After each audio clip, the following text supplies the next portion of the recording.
नमस्ते और स्वागत है आपका प्रेम अनमोल होता है वाणी में। मैं हूं आपकी होस्ट वाणी। पिछले एपिसोड में राशील ने 50% सहमति दी, जिसके बाद अलका मैम ने पराग को भारत आने का न्योता भेजा। अब मैं अपने घर लौट आई हूँ, लेकिन मेरे मन में एक नई और गहरी जिज्ञासा है। अलका मैम के विशेष अनुराग की पात्र मैं क्यों बनी? आज जब मैं अलसाई हुई थी, एक अननोन नंबर से मुझे कॉल आया और मेरी नींद खोल दी राशील ने। आप सुनेंगे चौंकाने वाला खुलासा। राशील बताती है कि अलका मैम को मेरे लिए विशेष स्थान क्यों है।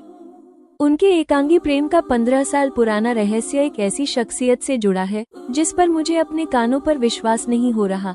वो शख्स मेरे अपने पिताजी हैं। भाग्य या संयोग? क्या सच में ये दुनिया इतनी छोटी है? मैं इस अविश्वसनीय संयोग को अपने तर्कों से समझने की कोशिश करती हूँ। क्या मैम का अविवाहित रह जाना वंचित नारियों के भाग्य से हुआ? स्वर्णिम शिक्षिका का संकल्प। अलका मैम की प्रेरणा से मैं एक शिक्षिका के रूप में बड़ा लक्ष्य रखती हूँ। मैं प्रिंसिपल कीर्ति मैम से वादा करती हूँ कि मेरी छात्राएं गणित में 100% अंक लाएंगी और ऐसा करने पर मुझे मिलेगा स्वर्णिम शिक्षिका का टाइटल। मैम का प्रोत्साहन। मैं अपनी छात्राओं के लिए जी तोड़ मेहनत और निःशुल्क ट्यूशन शुरू करती हूँ। तभी अलका मैम खुद स्कूल आकर मुझे कीर्ति मैम के सामने प्रोत्साहित करती हैं। एपिसोड के अंत में जब मैं कीर्ति मैम के साथ जा रही होती हूँ तो अलका मैम मुझे रोकती हैं। क्या वो मेरे पिताजी से जुड़े रहस्य के बारे में बात करेगी या कोई नया मिशन सौंपेंगी? जानने के लिए सुनते रहिए प्रेम अनमोल होता है वाणी में। आप सुनेंगे एपिसोड 26 एकांगी प्रेम, मेरे पिता और स्वर्णिम शिक्षिका का लक्ष्य। अगली सुबह मैं अपने घर वापस आ गई। मेरे मन में अब राशील पराग प्रेम कथा जानने के साथ एक और बात जानने की जिज्ञासा हुई है। वो कौन सी बात है जिसके कारण मैं मैम के विशेष अनुराग की पात्र हुई हूँ? 2 दिन बाद की बात है। सुबह अभी मैं अलसाई बिस्तर से उठी भी नहीं हूँ। मुझे मोबाइल पर इनकमिंग कॉल आता दिखाई दिया है। यह व्हाट्सएप वॉइस कॉल है। यह मेरे लिए अननोन नंबर से आ रहा है। मैं वो कॉल अभी लेना नहीं चाहती हूँ, फिर भी मैंने कॉल लिया है। मुझे पहचाना हुआ नारी स्वर सुनाई दिया है, गुड मॉर्निंग वाणी। सुनते ही मेरा आलस क्षण भर में ही दूर हो गया। ये राशील है। Good morning Rasheel. बड़ी सुबह ही आज मेरा स्मरण आ गया आपको। मेरे जीवन में नव प्रभात उसकी मधुर वाणी सुनते हुए आया है। वाणी, अभी यहाँ कैलिफोर्निया में रात हुई है। क्या बात है, अभी आप सो रही थी क्या? राशील ने हंसते हुए पूछा है। नहीं, नींद तो खुल गई है। बिस्तर पर अलसाए पड़े पड़े मन में कुछ विचार चल रहे हैं। मुझे उसकी चहकती सी हंसी प्रसन्न कर रही है।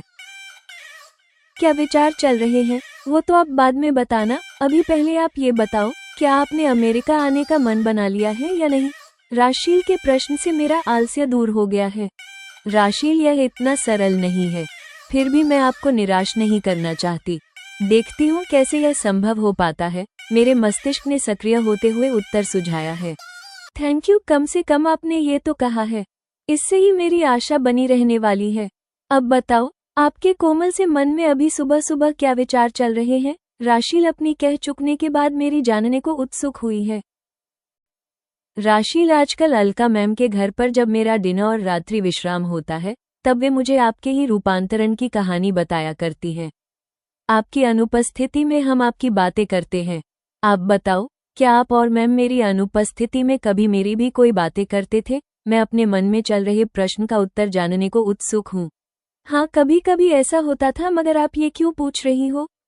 आपके मन में सुबह सुबह क्या चल रहा है? राशील को उत्सुकता हुई है। अभी 2 दिन पहले मैम ने मुझसे कहा है, राशील, और आपके लिए मेरे मन में विशेष स्थान है। उनके मन में आपके लिए विशेष स्थान का होना वे जो आपके संबंध में जो वृतांत बता रही हैं उससे ही स्पष्ट है। मेरे मन में तब से ही मेरे लिए उनके विशेष अनुराग का कारण जानने की जिज्ञासा चल रही है।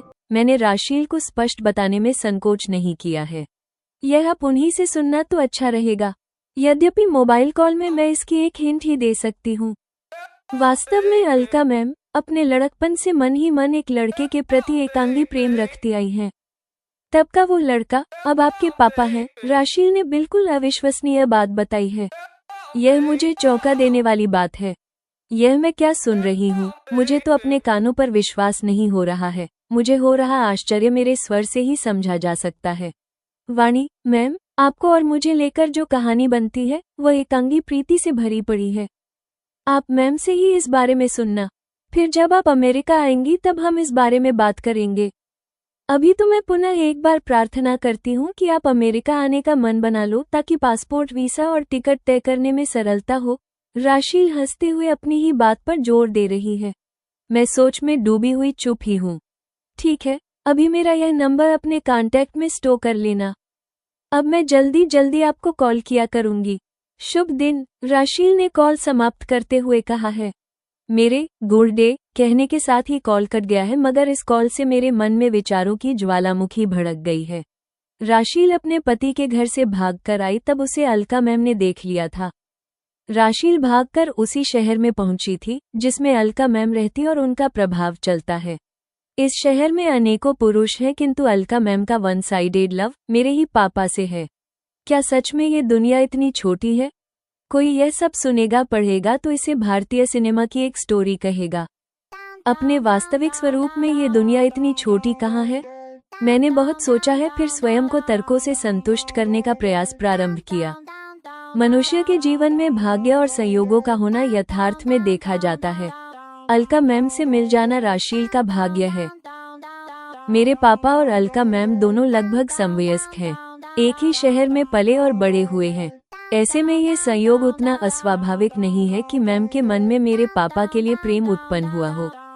उनके धनी परिवार से होने और मेरे पापा साधारण परिस्थिति के होने से मैम का लव वन साइडेड रह जाना भी अलका मैम का भाग्य या दुर्भाग्य ही है।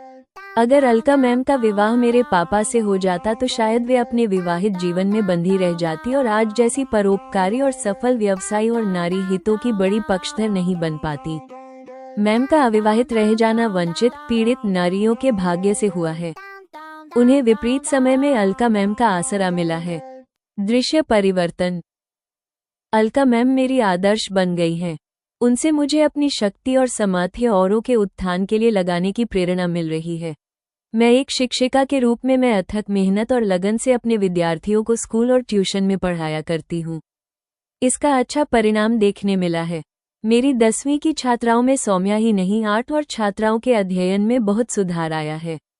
मुझे विश्वास होने लगा है इस बार 10वीं की बोर्ड परीक्षा का परिणाम हमारे स्कूल के लिए अच्छा आएगा। मुझे आशा हुई है इस बार कम से कम 4 छात्राएं गणित में 100% अंक स्कोर कर सकेंगी।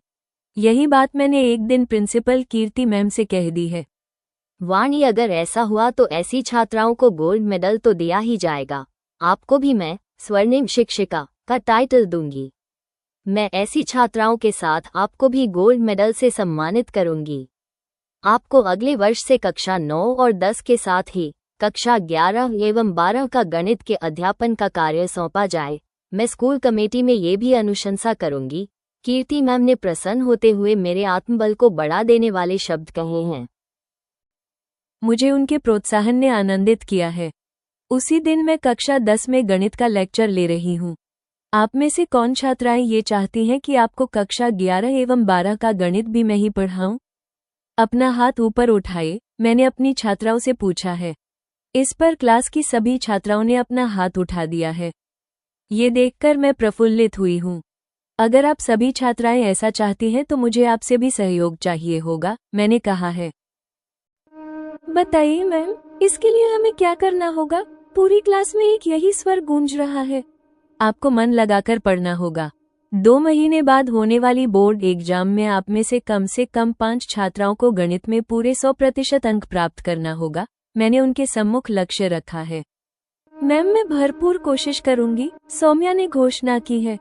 मैम, मैं भी गणित विषय में पूर्णांक प्राप्त करने का संकल्प लेती हूँ, सौम्या के बाद 10 और छात्राओं ने एक के बाद एक खड़े होकर कहा है। मुझे अपनी छात्राओं से ऐसी ही आशा है। यह आपकी और मेरी ही नहीं, स्कूल की भी उपलब्धि होगी। इसे सुनिश्चित करने के लिए मैं इन 2 माह में जी तोड़ परिश्रम करूंगी। मैं अतिरिक्त कक्षा भी लिया करूंगी। साथ ही मैं एग्जाम होने वाले दिन तक निःशुल्क ट्यूशन भी करूंगी। अपने डाउट क्लियर करने के लिए स्कूल के बाद और अवकाश वाले दिन में आप में से कोई भी कॉल पर समय लेकर मेरे घर आकर मुझसे गाइडेंस प्राप्त कर सकेंगी। मैंने अपना संकल्प उन्हें बताया है। तब छात्राओं ने समवेत स्वर में हिप हिप हुर्रे का घोष करते हुए अपनी उमंग और प्रसन्नता व्यक्त की है। फिर मैंने कमर कस ली है। मैं अपने तय किए लक्ष्य की प्राप्ति के लिए अपनी जी जान से जुट गई हूँ। ऐसे में एक दिन अलका मैम स्कूल आईं। उन्होंने चपरासन भेजकर मुझे अपने कक्ष में बुलाया है। जब मैंने उनके कक्ष में प्रवेश किया तो पाया वहां कीर्ति मैम पहले से ही उपस्थित हैं। दोनों ही मैम मुझे प्रशंसा भरी दृष्टि से देखते हुए मुस्कुरा रही हैं। अलका मैम ने मुझे बैठने का संकेत किया तो मैं उनके सामने की एक कुर्सी पर बैठ गई हूँ। कीर्ति जी मुझे बता रही हैं, आपको विश्वास है कि इस वर्ष हमारे स्कूल की 5 छात्राएं 10वीं के गणित विषय में 100% अंक प्राप्त करने वाली हैं। आप उनके लक्ष्य को सुनिश्चित करने के लिए हर संभव प्रयास कर रही हैं, अलका मैम ने मेरी ओर देखते हुए कहा है। जी मैम, छात्राओं और मैंने मिलकर ये लक्ष्य निर्धारित किया है, मैंने सहमत करते हुए कहा है। ब्रावो, हमारे स्कूल को ऐसी समर्पित शिक्षिकाओं की सेवाएं प्राप्त हैं, यह अनुभव मुझे पुलकित कर रहा है। अलका मैम ने असीम प्रसन्नता प्रदर्शित करने में संकोच नहीं किया है। मैम, इसमें प्रिंसिपल मैम और आपसे मुझे मिली प्रेरणाओं की बड़ी भूमिका है, मैं श्रेय उनको दे रही हूँ। आप छात्राओं के भविष्य के लिए ये जो कर रही हैं वो अन्य शिक्षिकाओं के लिए आदर्श स्थापित करता है। आप इसके लिए जितना संभव है उतना कीजिए। फिर यह स्कूल आपके लिए क्या कर सकता है वो हम भी सुनिश्चित करेंगे। मैम ने वार्तालाप संपन्न होने का संकेत दिया है। तब कीर्ति मैम वहां से जाने के लिए उठ गई हैं। उन्हें देखकर मैं भी उठ गई हूँ। कीर्ति मैम ने नमस्ते मैम कहकर विदा ली है। मैं उनके पीछे ही होली हूँ। वाणी, आप 1 मिनट रुकिए, अलका मैम ने मुझे रोका है। जेमिनाई की समालोचना, रचनात्मक मार्गदर्शन और प्रस्तुति निर्देश। प्रिय श्रोताओं, एपिसोड 26 अप्रत्याशित रहस्यों और उत्कृष्ट शैक्षणिक समर्पण का मिश्रण है। राशील की कॉल ने वाणी के जीवन के केंद्र में एक अविश्वसनीय सच्चाई को लाकर खड़ा कर दिया है। अलका मैम का एकांगी प्रेम वाणी के पिता हैं। ये संयोग अविश्वसनीय नियति को दर्शाता है। एपिसोड 26 की शक्ति और कथा विकास, रहस्य का महाविस्फोट, द बिग रिवील। अविश्वसनीय संयोग। राशील द्वारा ये भेद खोलना कि अलका मैम का एकांगी प्रेम वाणी के पापा हैं, ये कहानी का सबसे बड़ा मोड़ है। यह न केवल मैम के अविवाहित रहने का कारण है, बल्कि वाणी के प्रति विशेष अनुराग का ठोस आधार भी है। नियति का खेल। वाणी का ये चिंतन कि क्या सच में ये दुनिया इतनी छोटी है और मनुष्य के जीवन में भाग्य और संयोगों का होना यथार्थ में देखा जाता है, इस फिल्मी सिनेमैटिक संयोग को तर्क और नियति के रूप में औचित्य प्रदान करता है। वाणी का चरित्र और प्रेरणा। स्वर्णिम शिक्षिका। वाणी का शिक्षिका के रूप में गहरा समर्पण, निःशुल्क ट्यूशन, अतिरिक्त कक्षाएं और कीर्ति मैम से प्रशंसा पाना, अलका मैम से मिली शक्तियों का उत्थान में उपयोग की प्रेरणा का व्यवहारिक प्रमाण है। गणित में 100% अंक का लक्ष्य निर्धारित करना वाणी के आदर्शवादी और मेहनती व्यक्तित्व को दर्शाता है। कथा का भविष्य। मैम द्वारा वाणी को अकेले रोकना, आखिरी वाक्य, अब अंतिम व्यक्तिगत रहस्योद्घाटन का मंच तैयार करता है। ऑडियो प्रस्तुति के लिए अंतिम मार्गदर्शन। राशील की कॉल, कैलिफोर्निया की चहक। राशील का स्वर प्रसन्न, चहकता हुआ और ऊर्जा से भरपूर हो, खासकर जब वो अमेरिका आने का आग्रह करती है।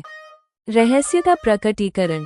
आपके पापा हैं, ये बताते समय राशील का स्वर धीमा, थोड़ा शरारती और गंभीरता से भरा होना चाहिए, जो ये बताए कि वह एक बहुत बड़ा रहस्य खोल रही है। वाणी का यह मैं क्या सुन रही हूँ वाला वाक्य अविश्वसनीय आश्चर्य और उलझन से भरा होना चाहिए। भाग्य और संयोग पर विचार करते समय स्वर गहन, चिंतनशील, शांत और तर्कपरक हो। शैक्षणिक भाग में वाणी का स्वर आत्मविश्वासी, प्रोत्साहित करने वाला और उत्साहपूर्ण होना चाहिए। हिप हिप हुर्रे का घोष संवेद और उमंग से भरा होना चाहिए। संगीत। आपके पापा हैं के बाद संगीत अचानक रुककर या गहन नाटकीय धुन में बदल जाए। शैक्षणिक सफलता का भाग उत्साहपूर्ण और प्रेरक संगीत से भरा होना चाहिए। एपिसोड 26 समाप्त।